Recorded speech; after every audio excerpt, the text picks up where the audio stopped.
वाहतूक नियमभंग करणाऱ्यांवर कोल्हापूर शहर वाहतूक नियंत्रण शाखेची कडक कारवाई.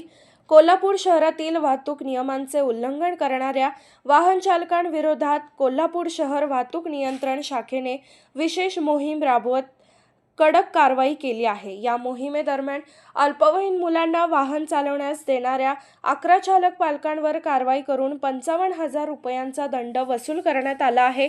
तसेच मोटार वाहन कायद्याचे उल्लंघन करणाऱ्या 421 वाहन चालकांवर कारवाई करण्यात आली असून त्यांच्याकडून 3,25,840 रुपयांचा दंड आकारण्यात आला आहे.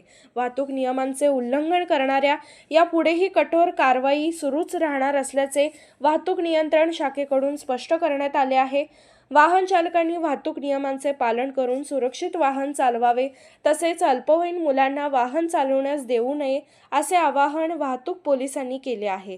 PL मराठी न्यूज संपादक प्रणव लोंढे.